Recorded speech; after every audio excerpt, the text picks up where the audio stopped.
In this world of technology, things are ever changing, rearranging.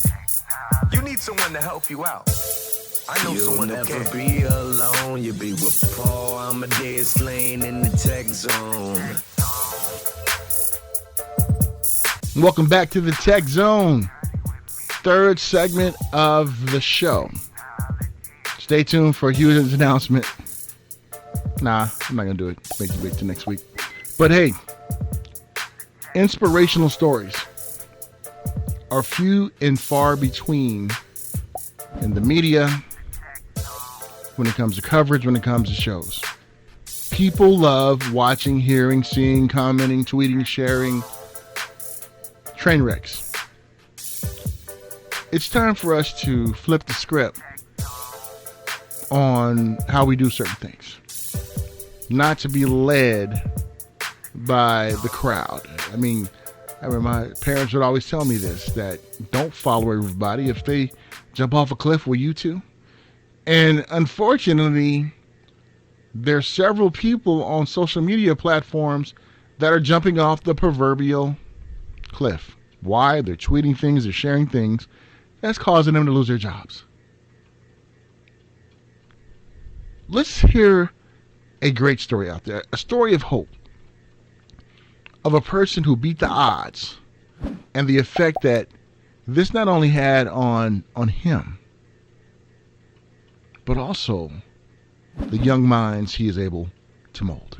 I am so happy right now to have with me one of my favorite cousins of all time, football coach, great athlete, Coach Dion Tate. Dion, what's going on, cousin? How are you? I'm great, cousin, man. It's good to hear from you, man. It's been a long time. I know. And, you know, we always get a chance to see each other on Facebook and everything, but it's just not like how it was when we were growing up, always together. You coming down to Long Beach and hanging out in the hood. Yeah, I know your mother and your father thought they were sending you down to a nice place, right? Yeah, they did. It was funny. I remember the first time they sent me down there. Oh, we're going to get you out of town for you to go hang out with your cousin in a good neighborhood. It was like, oh, my, they had no clue. We were a couple of blocks from Compton. Oh yeah, we sure were. And I think you were down there when one of my neighbors broke my arm. Remember that? That was crazy. Yeah, we were out there. We were playing football. Yeah. I was like, where did I go? Where did I come? You know, to have my cousin get his arm broken and everything, and that brings back some really good memories. I remember when our Uncle Robert, who just passed away recently, when he came and picked you up and bring you back to Fresno. You guys had a chance to go to Disneyland while I was in the hospital, man.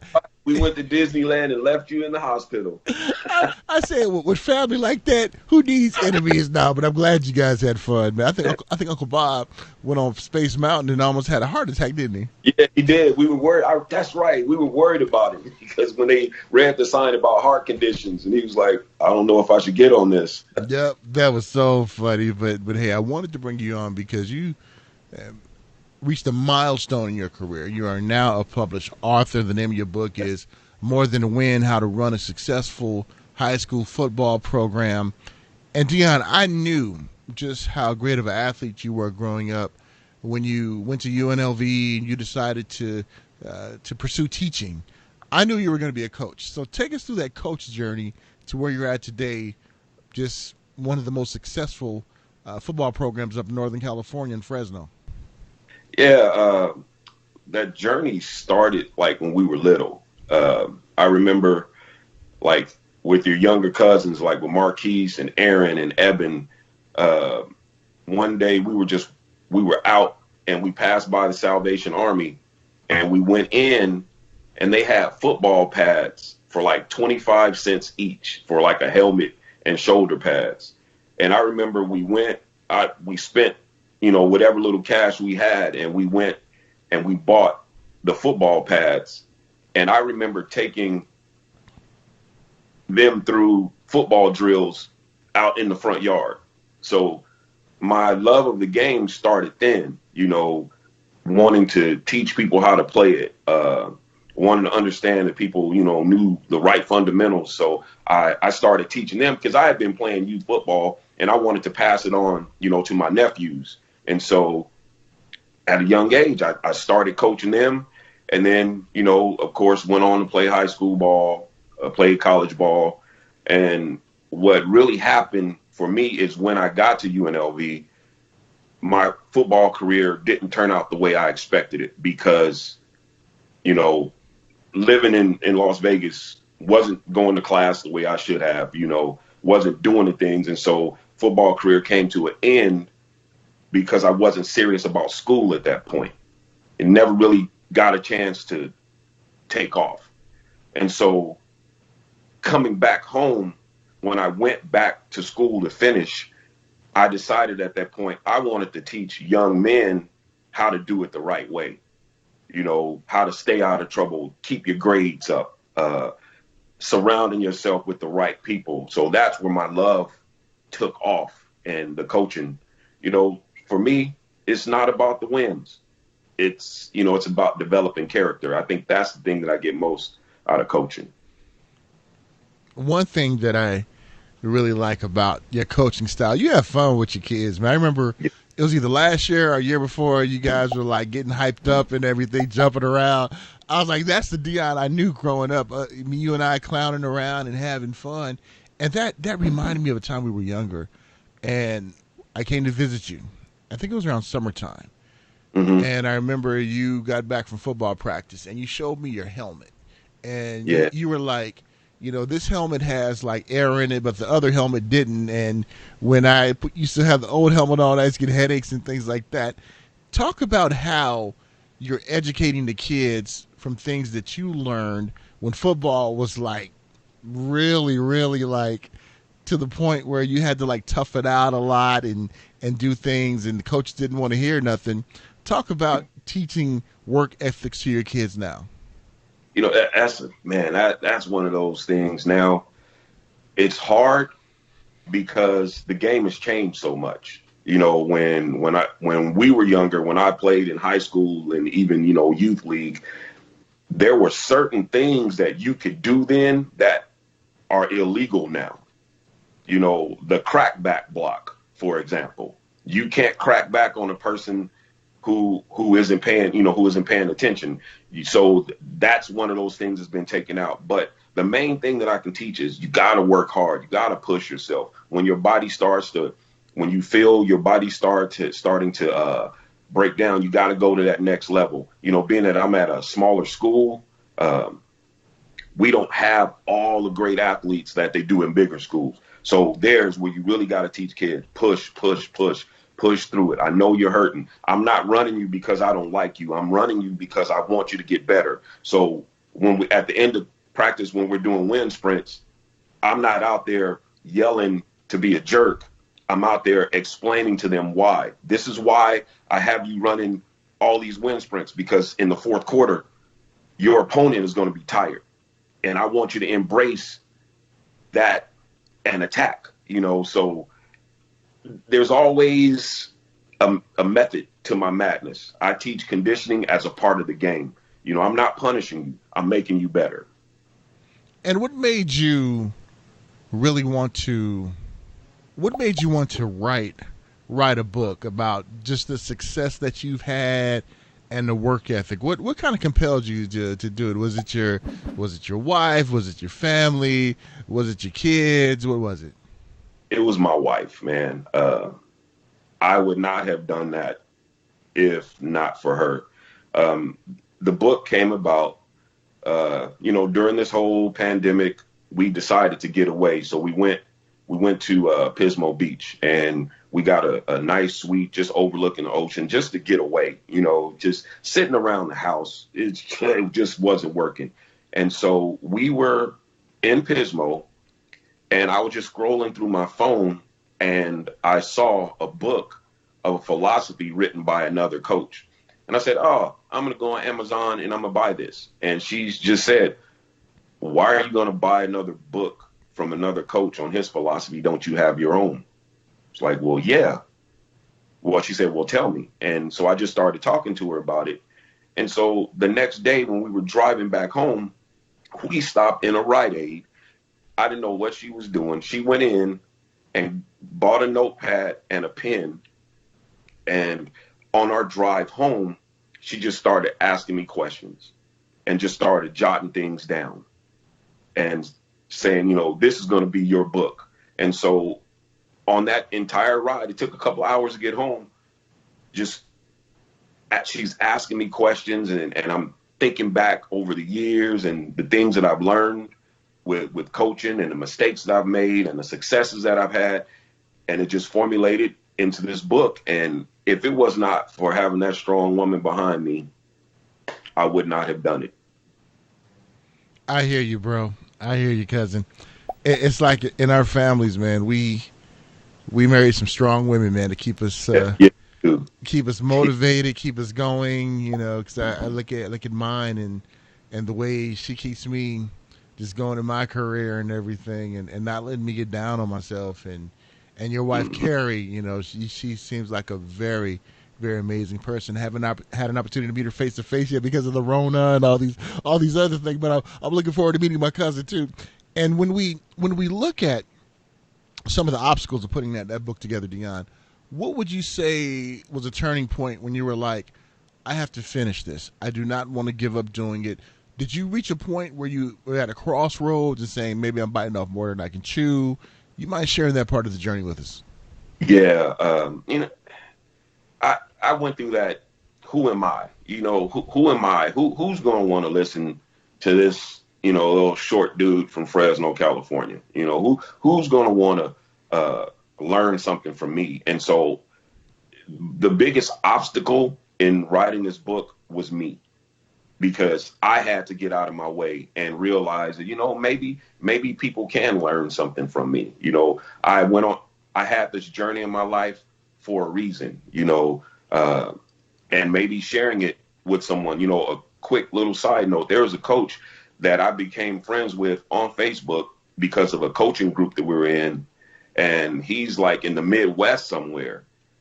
Well, he even went on Facebook and he shared the link for my book in another state. And I don't even really know this guy except from, you know, a few Facebook posts. So it's like, wow, I'm helping somebody that I never met before. And that right there, that helped me to get out of my way, because I'm my own worst enemy, you know, and I have to step out of the way.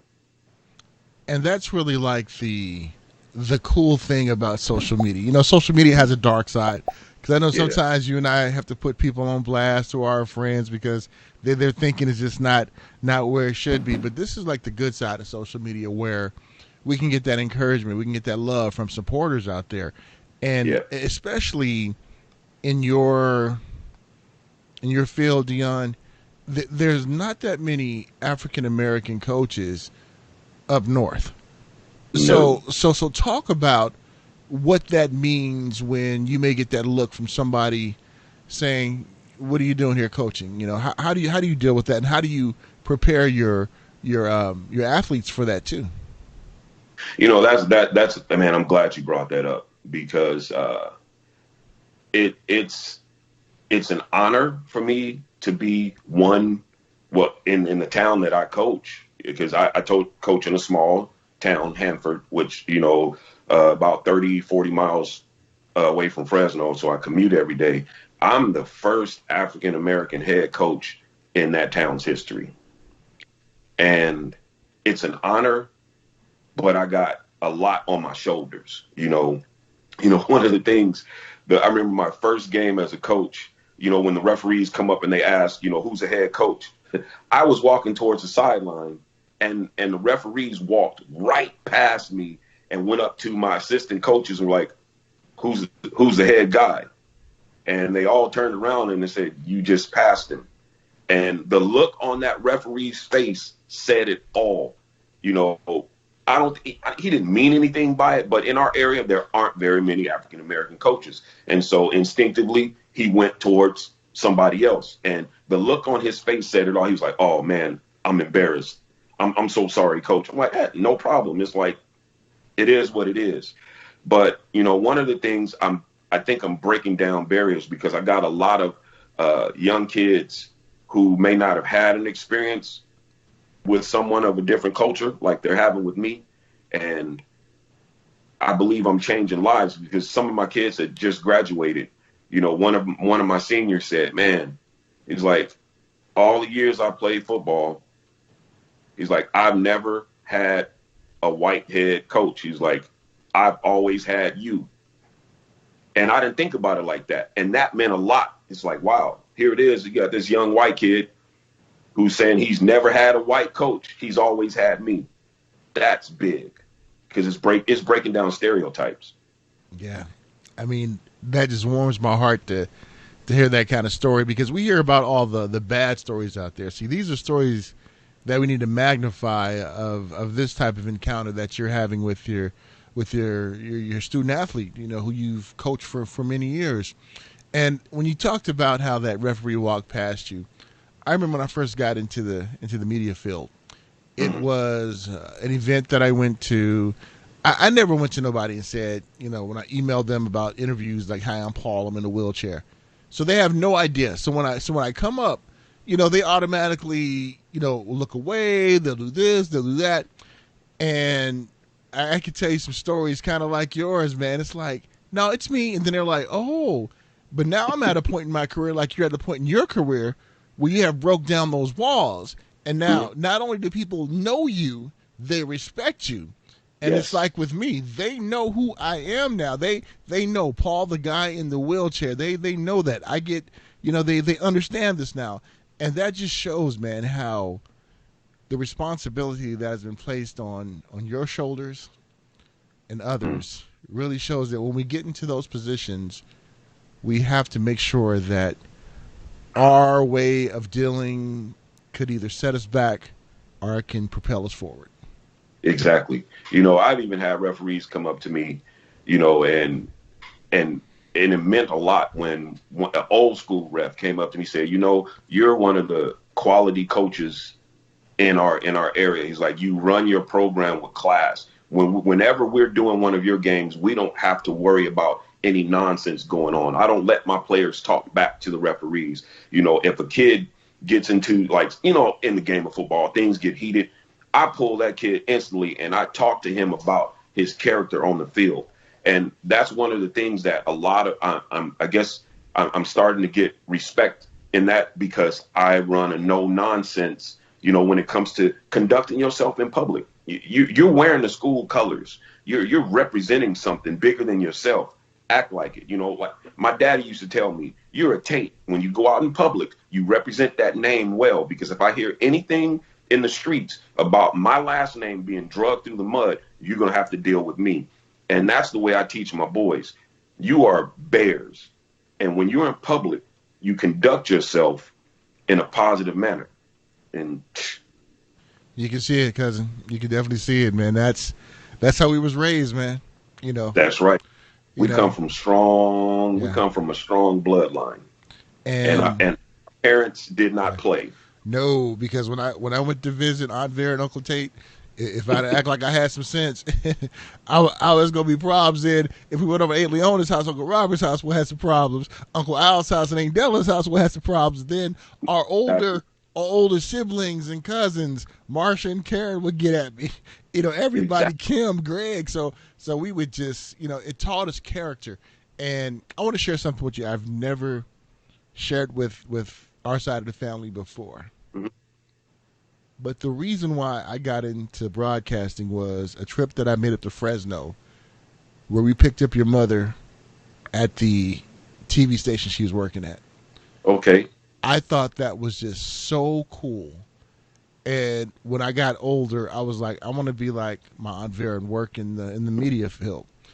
So that propelled me to take this journey in the media, man.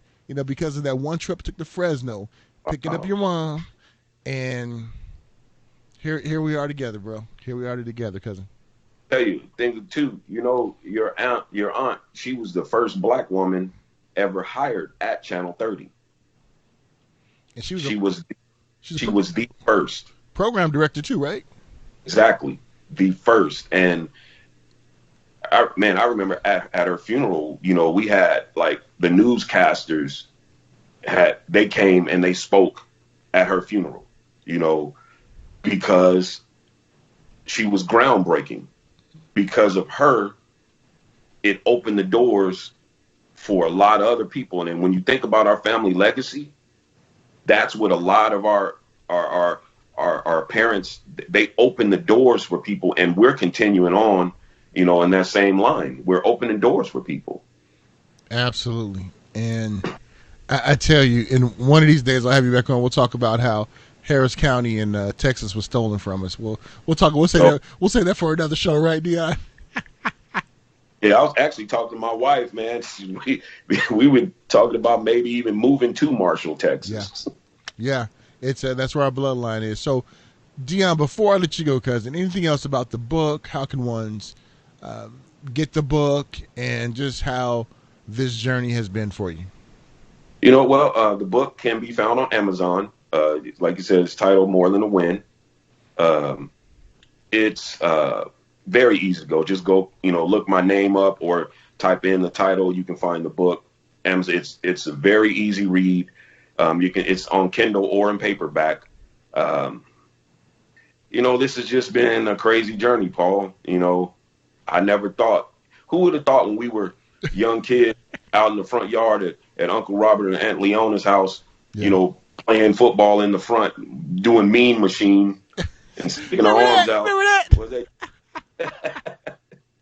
Who would have thought that all these years later, you would be doing media the way you are, and I'm coaching and write a book. That just tells you, it's been a great journey. The book is part of my heart. It's nothing about football philosophy. I'm not talking X's and O's. I'm talking real life, how you build a program of quality, not with the X's and O's. It's about building character in young men. And I believe that's how you create championships, is when you build champions. And so my whole goal is not to win a bunch of games. I want to produce young men that go off and become doctors and lawyers and senators that do it the right way, presidents and, great fathers in the community. That's what I want to produce. And if I produce great young men, we have a better future. That's what this book is about, creating strong young men. And I encourage anybody, no matter what industry they're in, get this book, because you will learn a lot of life lessons that can build strong character, not only for you, but for your team, whether if you're a CEO, whether if you're a manager. You have to get this book. It's an amazing read, and I can't wait to see you, Dion, so I can get you to scratch your signature on there for me, man. So I can say, this is my big cousin Dion right here. Man, I miss you, man. Miss you. Miss you too. Looking forward to seeing you face to face. And until then, we just keep fighting the fight, that we're in right now. It's a very critical time here in the United States for a lot of us. And to see you making groundbreaking strides with this book, it truly gives hope out there to young men and women to see that, hey, I can do it. I can do things. I'm not going to let anyone tell me I can't. And you're living proof of it, cousin, and look forward to chatting with you again. Man, me too. Love you, cousin. Tell everybody I said, hey. Love you too, cousin. All right, huge shout out to my cousin, Dion Tate. Man, he and I go way, way back. Dion used to have a Jerry curl. His Jerry curl was fresh. It was tight. I think I got a picture right here. Do we? If I do, you'll see it on the screen. If not, I'll put it on my social media. But love hearing story. Make sure you check out his book on Amazon. All right, folks, time for us to get out of here. Next show, you're going to notice a little bit different wardrobe that I'm wearing. Let me know if you can spot it out. All right. So until next time, take care, folks. I love you all. And please remember, don't buy into the negative hype out there. Uplift people. Encourage. Virtual hug people, not virtual thug people. All right. I'm out. Take care, folks. Love you guys. In this world of technology, things are ever changing, rearranging. You need someone to help you out. I know someone who can. You'll never be alone. You'll be with Paul. I'm a dead slain in the Techzone.